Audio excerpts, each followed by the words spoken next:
তামিলনাড়ুর স্ট্যালিন তিনি বললেন আমরা শ্রম কোড মানব না, আরো কিছু রাজ্য বলল শ্রম কোড মানব না।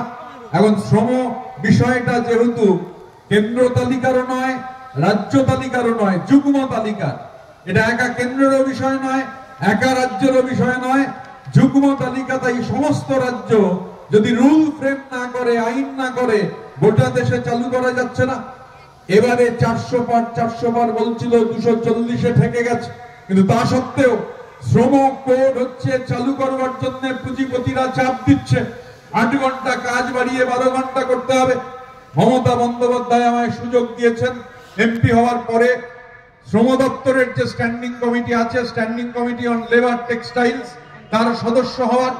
গত 3রা জানুয়ারি মিটিং হলো।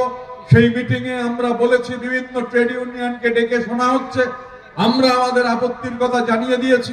এর মধ্যে মিটিং হলো 17 তারিখ বম্বেতে বিভিন্ন ট্রেড ইউনিয়নকে ডেকে, 18 তারিখ কেরালায়, 20 তারিখ ব্যাঙ্গালোরে আমরা আইএনটিটিউসি এর পক্ষ থেকে জানিয়েছি এবং এই স্ট্যান্ডিং কমিটির সদস্য হিসেবে বিরোধিতা করেছি যে আমরা এটা করব না। এখন শ্রমমন্ত্রীদের মিটিং ডেকেছি।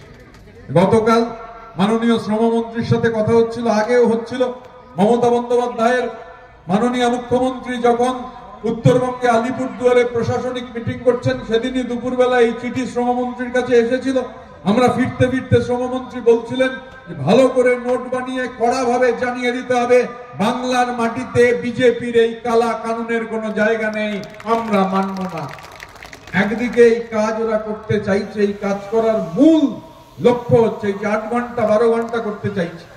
মূল লক্ষ্য হচ্ছে ট্রেড ইউনিয়নের অধিকার কেড়ে নেওয়া।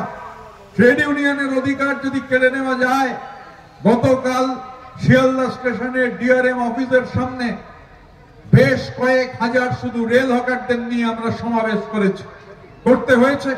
কেননা যেভাবে রেল পুলিশ অত্যাচার করছে, জুলুম করছে, এর মধ্যে ঘটনা ঘটেছে। আরপিএফ ধাক্কা দিয়ে একজন রেল হকারকে ট্রেন থেকে ফেলে দিয়েছে, তিনি মারা গিয়েছেন। এই গোটা যে ব্যবস্থা, রেলের ব্যবস্থার বেসরকারীকরণ চায় বিজেপি। এবার সেখানে যদি ট্রেড ইউনিয়ন থাকে, ট্রেড ইউনিয়নের অধিকার থাকে, তাহলে তারা বাধা দেবে। ট্রেড ইউনিয়নের অধিকার কেড়ে নিতে চাইছে, শ্রমজীবী মানুষের অধিকার কেড়ে নিতে চাইছে। গোটা দেশ জুড়ে শ্রমজীবী মানুষের নাবিশ্বাস উঠে যাচ্ছে। এবং মমতা বন্দ্যোপাধ্যায় খালি শ্রম কোডের বিরোধিতা করেছেন এরকম নয়, বিকল্প কি? আমি এখানে দাঁড়িয়ে আপনাদের একটা উদাহরণ দিতে চাই। সিপিআইএম এর জামশেদ আলী ভবনে কেউ যদি থাকেন এখন, বা অন্য কেউ যদি থাকেন, আমি তাদের উদ্দেশ্যে বলি, গত কদিন আগে সিআইটিউর একটা মিটিং হচ্ছিল কলকাতায়, সিআইটিউর সর্বভারতীয় কাউন্সিল। কেরালার শ্রমমন্ত্রী ভি শিবনকুট্টি তিনি সেই মিটিং এ এসেছেন। আমাদের রাজ্যের শ্রমমন্ত্রীকে চিঠি দিয়ে তার সঙ্গে দেখা করতে চেয়েছেন। আমাদের রাজ্যের শ্রমমন্ত্রী আমাকে বলেছেন যে তুমিও থেকো মিটিংটায়। মিটিং এ যখন উনি এসেছেন, ওনার রাজ্যের স্কিম নিয়ে আলোচনা হচ্ছে, আমার রাজ্যের স্কিম নিয়ে আলোচনা হচ্ছে, আমাদের রাজ্যের স্কিম নিয়ে আলোচনা হচ্ছে। আমরা যখন একটা স্কিমের কথা বলেছি, উনি বারবার আমাদের শ্রমমন্ত্রীকে জিজ্ঞাসা করছেন এটাই ডেটা, এটাই সংখ্যা। আমরা যা কাগজপত্র ছিল সব ওনাকে দেখিয়েছি। উনি বিস্ময়চকিত। ঘটনা হচ্ছে এই কথাটা এই সমাবেশের আমি মনে করি সব থেকে গুরুত্বপূর্ণ কথা। তার কারণ হচ্ছে আইএনটিটিউসি কে, ঘাটাল সাংগঠনিক জেলাকে গোপাল দ্বারা উদ্যোগ কিছুটা নিয়েছেন, সেখানে হয়েছে বেশ কিছুটা। ঘাটাল সাংগঠনিক জেলায় এই উদ্যোগ গ্রহণ করাটা আমাদের আগামী 3-4 মাসের সব থেকে বড় চ্যালেঞ্জ।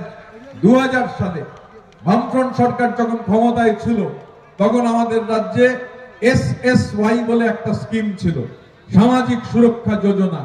ধরুন একজন রিক্সা চালক, একজন ঠেলা চালক, একজন অটো চালক ফল বিক্রি করেন, রাজমিস্ত্রি, জোগাড়ে, মোদ্দা কথায় যার প্রভিডেন্ট ফান্ড নেই, যিনি অসংগঠিত শ্রমিক, সংগঠিত শ্রমিকের পিএফ আছে, সংগঠিত শ্রমিকের গ্র্যাচুইটি আছে, সংগঠিত শ্রমিকের ইএসআই আছে, কিন্তু অসংগঠিত শ্রমিকের পিএফ নেই, গ্র্যাচুইটি নেই, ইএসআই নেই। বেশ কিছু রাজ্যে এবং আমাদের এখানেও SSY স্কিম চালু হয়েছিল। কোন ধরুন ঠেলা চালক, রিক্সা চালক, ভ্যান চালক, রাজমিস্ত্রি, জোগাড়ে, মাছ ধরেন, সবজি বেচেন, তিনি যদি গিয়ে ব্যাংকে 30 টাকা জমা দেন, তাহলে রাজ্যের সরকার সেই 30 টাকা জমা হলে আরো 25 টাকা জমা দেবে। এইভাবে টাকা জমবে। জমবার পরে যখন 60 বছর তার বয়স হবে, সেই সময় দাঁড়িয়ে এই টাকা যা জমলো তার যা সুদ আর তার সঙ্গে রাজ্য সরকার আরো কিছু টাকা দিয়ে